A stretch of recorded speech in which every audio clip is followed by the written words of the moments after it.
welcome back to the channel, guys. Fuel's Garage here. So I got a pretty special video for you today. We're gonna do an axle swap on this truck here. Now I gotta shout out to the subscribers real quick because you guys got me to 100 plus subscribers already, and I'm super stoked on that. Can't thank you guys enough. So I went out and picked up a GoPro Hero 9 so I can get some better footage quality for you guys. And I also want to thank everyone who's been commenting because that stuff has been awesome. I'm digging that. So I want to jump right into the video today. I'm doing a rear axle swap with leaf springs. Obviously, if it's a front axle or has coil spring, it will not apply because that's a little bit different. But anything you're doing, a rear axle swap with leaf springs, this will apply. Now, if you're doing this swap on a second gen Cummins, I'm gonna show you all the things that I did to make this swap as easy as possible. So let's jump right into what truck we're working on and let's get into it. 96 Dodge 3500 that we're doing this axle swap on today. I'm gonna move the Ford out of the way here so we can get a little more room to see what we're working with here.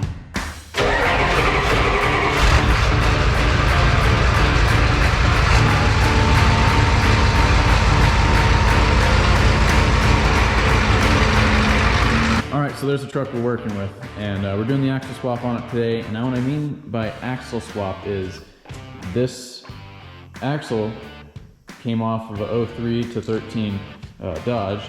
It's an 11.5 inch AAM axle, and I believe they had wider frames on the newer trucks than the older trucks. So the problem is when you're doing an axle swap is the leaf spring perches don't line up the same on both the trucks, so you can't just throw the axle on there, and these have to be on there pretty specifically in order for it all to work right. So I'm going to show you what I'm going to do on this specific truck to get this specific axle under the truck and working properly.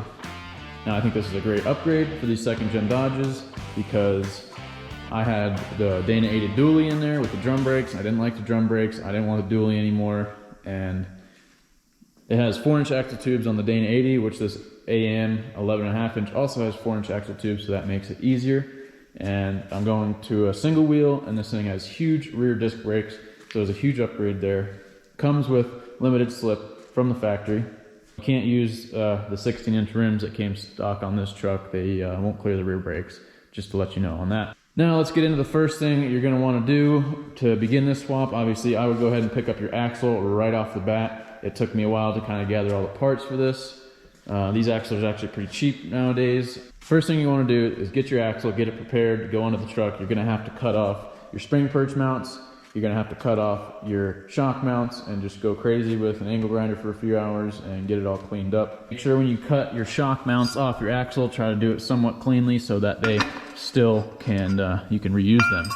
And you're going to want to make sure you know a good machinist around because you're going to have to get a couple things machined down.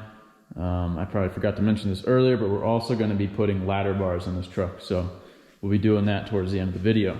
Obviously, now that you got your axle, you're going to want to jack your truck up and remove the old axle. So this is pretty straightforward. You got U-bolts, you got shock mounts, you have a speedometer sensor, a brake line, and some parking brake cables. And jack the truck up, and the whole axle will just roll out from underneath. Obviously, remove your drive shaft. I would suggest using one of those caps that come in the brand new master cylinders to cap off your brake line to prevent your system from running dry. Alright, well I'm going to start with putting polyurethane leaf spring bushings. So I'm going to remove the leaf spring packs from the truck. I'm going to use a T60 Torx bit to get these things apart. You can buy these polyurethane bushing kits at any auto parts store, just you got to tell them what the width of your leaf springs are. I don't really need to tell you too much about it. There is one thing I'm going to let you know. Also, just grease everything up real good, but I'll tell you one thing about the smaller shackle bushings that I had a problem with.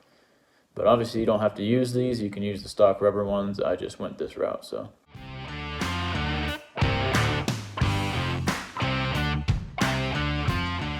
So, of course, I put these bushings in there, not thinking much of it, and now I remember last time what happened where I put the bushings in there, and there was like a 1/4 inch of space on one of them.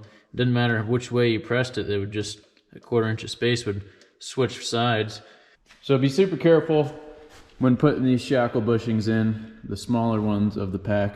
I don't know why I had to cut a little piece off for some reason. They're just a little bit too long, so do what you want with that information. I warned you. Alright, so now what I've got going on here is I've got the leaf spring pack on the floor here. I'm going to go ahead and take the bolt loose that holds the pack together. Now, some leaf springs can have a lot of pressure on them and some don't, so I would not advise doing this honestly, but I'm going to go ahead and pull the pin out. I've got a new longer pin because I'm going to take 3 of the springs off the bottom to make the ride a little softer. Then I'm going to go ahead and I got a 2x3 rectangle stock, and I'm going to use that as the spacer on the bottom, otherwise the truck would be sitting too low. Granted, my truck had a huge lift on it before I took it apart. It was a factory lift with like 4-inch blocks and stuff, and I won't be running the overload spring currently, but I could change it in the future. So that's what I'm doing right now, and then I'm going to go ahead and install the leaf spring pack back onto the truck here, and I'll show you the rest of the stuff to hook the axle up. Alright, so now I've got the leaf springs back on the truck, and I rolled the axle under it. And for an FYI, to get that driver's side front leaf spring bolt out, you're going to have to drop the fuel tank, unfortunately, but it's the way it is. So these plates came off of all my factory stuff over there. I just had a hole drilled in the middle of it because these locate your U-bolts. And then I had these made at a local, same place that had my drive shaft done, made these U-bolts. They're a little shorter since I'm lowering the truck. So here's the axle under the truck. I got my leaf springs fitted up pretty good, and you can see I've already halfway welded this one now. You can buy these leaf spring perches online, a lot of different off-road places. These are just for 4-inch axle tubes, they're nothing specific. But I drilled out the center hole exactly the same size to the pin on the bottom of the leaf spring so that it locates itself perfectly in there. So what you're going to do is, this is what I did, is I just set the leaf spring perches on there. Once you've got the truck just lightly setting on the leaf spring perches, you're going to get a measurement from the back of the back spacing on the axle, the actual what everything bolts to, because that's flat. That's a flat surface you can measure off of, and you want to get an equal measurement from that surface to the side of the leaf spring perch on both sides. You want to get that length between here the same on both sides, and that's going to get you centered in the truck. Having everything in machine fit really helps because it just makes everything kind of clip right in, and that way you don't have a bunch of slop on everything. So that thing's already on there pretty straight. When I went to measure this thing square ways, it was actually pretty dead on. I didn't really have to move it because everything's so fitted up nicely. So you can also want to put a jack under the yoke like that just to keep it up, because once we get the axle where we want it, we'll set the pinion. So we're going to put our U-bolt clamps on, or U-bolt plates, and this is the factory U-bolt plate off of my Dana 80. And as you can see, the tube gets skinnier at the end than right here, and this actually sat up against that skinny part of the tube. So this one's a 4-inch radius, and then this one was the smaller radius on here. So I took it down to the machine shop and they machined this down to the same as this, so it's level, and they're both 4-inch diameters. So you're just gonna have your suspension just barely resting on the axle with your leaf spring perches on there in place, and then you're gonna onto the leaf spring bolts, obviously put this guy on there, tighten down your U-bolt nuts just snug so you can still spin the axle to set your pinion or move it back and forth to center it. But after I had these plates machined, you can see in the middle there it was barely hitting there, so I actually just ground down the middle just a tiny bit. It fits perfect, so I'm reusing the parts from the other truck. So after you've gotten your measurement from the flat piece on the side of the axle, you want to do it off this flat flange here, not the caliper bracket or anything like that. Get the measurements between your perch and the face of that on both sides perfect. So after you've got the side to side figured out, I'm going to run a square off the leaf spring perch, kind of right in line with the leaf spring bolt, and just make a mark down there. So you want to mark it the same on both sides. So you can see I'm straight off of there, and I've got the black Sharpie mark right there. I'm going to measure from the top of that Sharpie mark. I got one on both sides in the same exact spot. Then you find another area where you see like this is the overload, where the overload springs would hit. These are located exactly in the same place on both sides of the frame. So what I did is measured straight from the top of my mark in the same spot as the other side, ran it up against the frame, and hard to do with one hand, but I got about 21 3/4 is what I got on both sides. So that'll get you side to side, centered, and then that'll square it on each side like that, so that you know that the axle isn't cockeyed in there. First we got to set our pinion angle, but first I'm going to talk about the drive shaft a little bit. Since I have a 2-piece drive shaft here, I'm only shortening, in my case, the rear section of it. So that's full engagement right there. And then as you can see up here is all the way as far as it can go, and then this is the middle point. So I measured with the drive shaft sitting at the middle point, since it moves in and out depending on the suspension going up and down. And then I just laid the drive shaft up on top of this and measured it like that.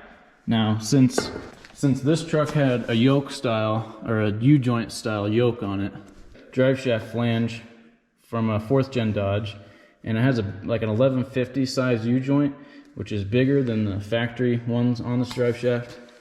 So they shortened it 1 1/4 in my case, and then I had them weld a new cap on there with the bigger size U-joint. So it just fits a flange style like a 4th gen Cummins. Alright, now we're going to set the pinion angle on the diff before we weld in our leaf spring perches. And you want to go pick up one of these electronic angle finders. They're pretty easy to use once you figure it out. So as far as I understand from drive shaft angles, what I figured out was you want your pinion angle to be parallel but opposite, -6 degree angle on the driven shaft.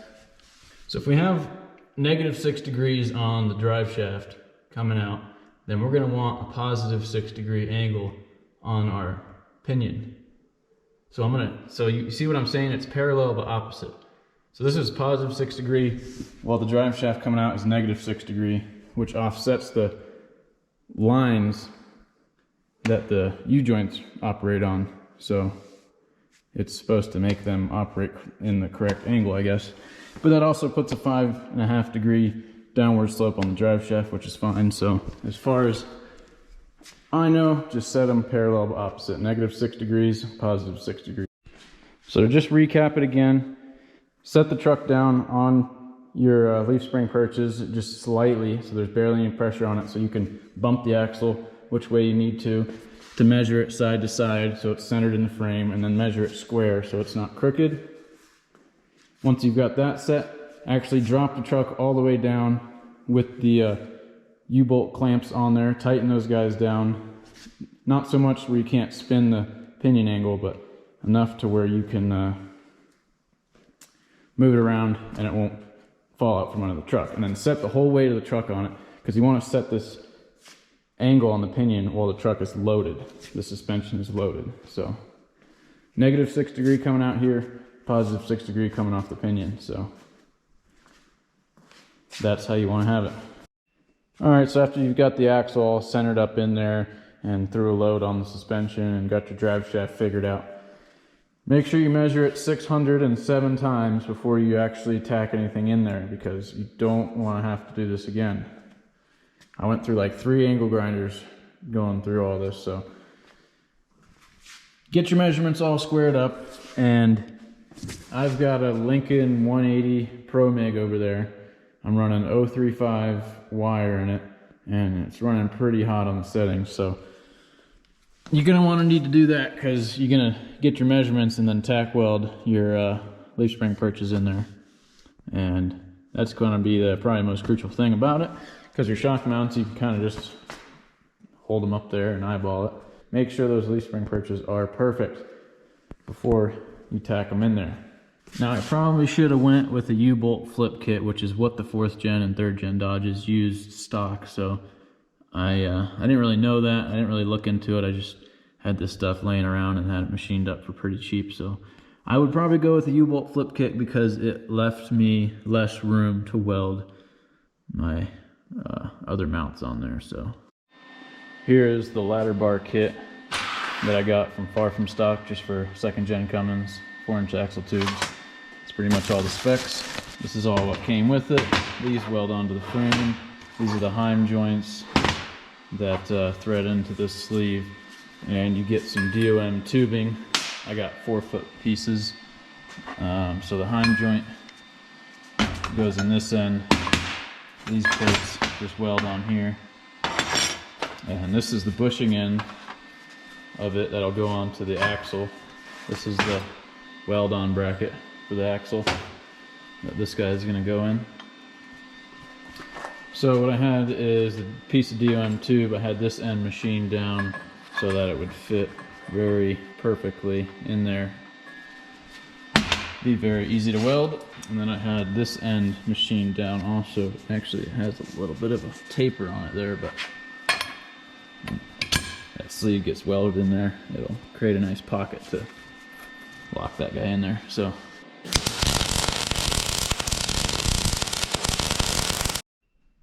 all right, so here's one of the ladder bars that got welded up, and makes it real easy when you get it machined and it fits perfect. So that little 180 Lincoln does a good job, and there's just a bushing for that end. It's just like the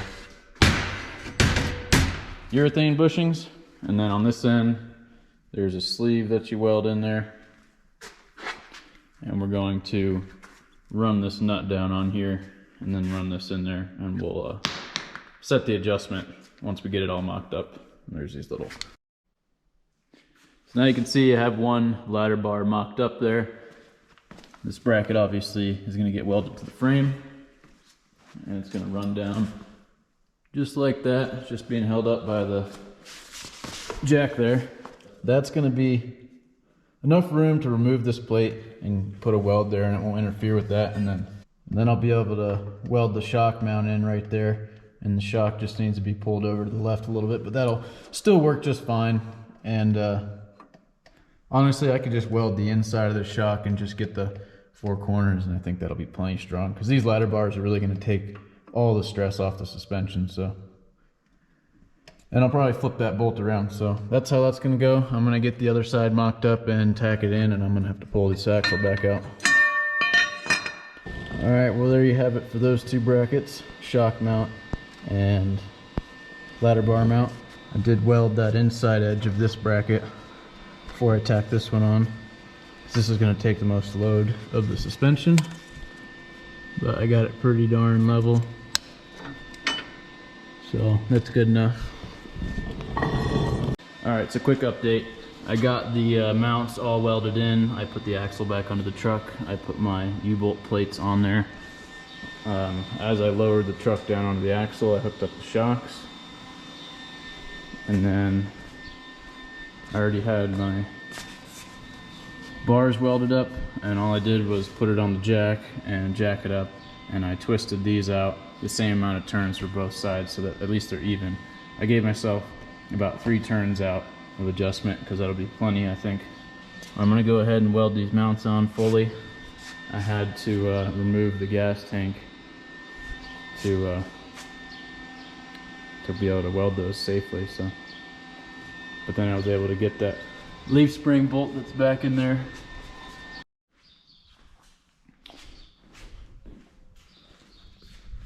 All right, we got pretty much all the hard stuff done. I got everything put back together. Everything is tight. Gas tank's in, got the drive shaft bolted up. Everything is looking really good. Ladder bars came out awesome. Loving the way it looks.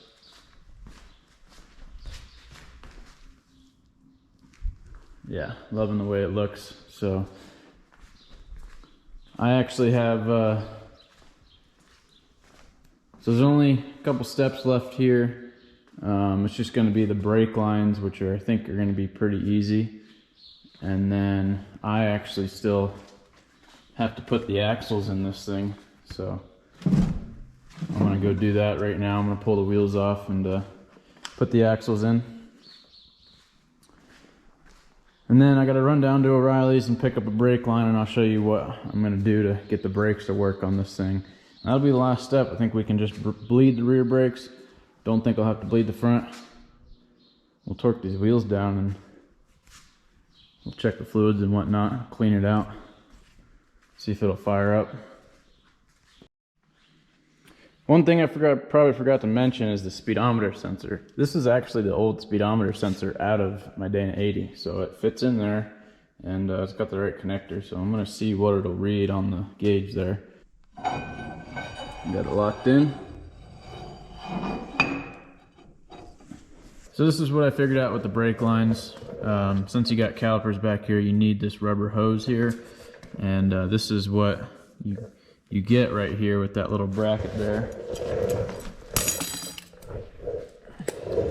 And I couldn't think of any better way to mount it down than to just tack weld that thing right on there. So next thing is what I noticed. This came with the rubber brake line, at least one of them.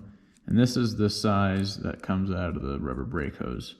And then for some reason, it goes into the T-block and goes to a bigger size. But what I noticed is this is the same exact fitting and size and everything of the stock 96 second gen Dodge brake line.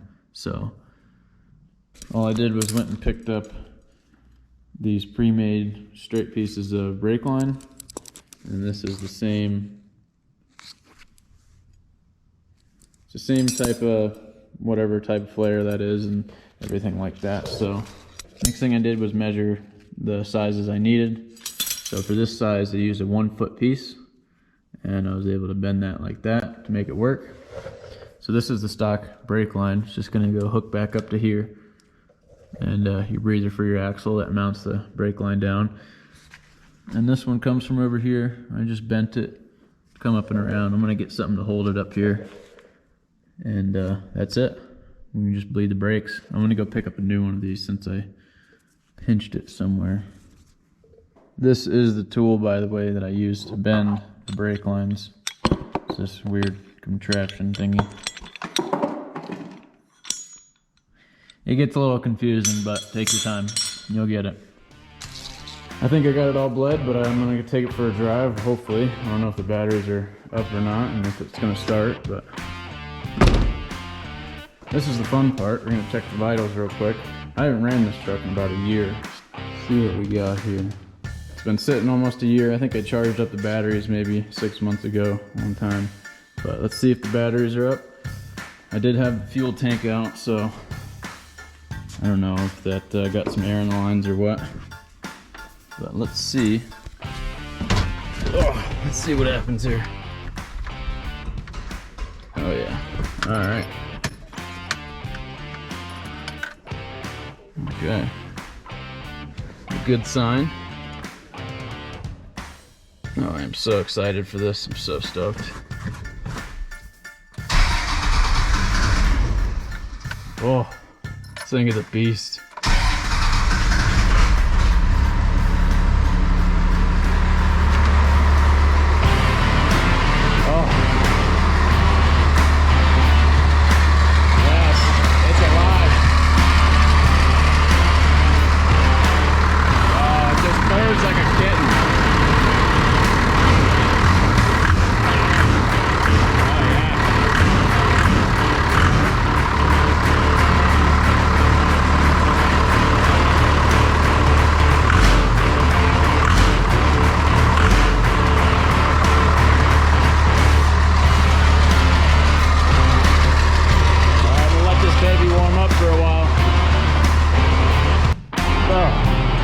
Diesel burns my eye holes, so immediately I have a problem. Everything's good, running good. It's we have a small fuel leak. It's okay though, it's just one of the rubber lines. I think I can patch it up here real quick.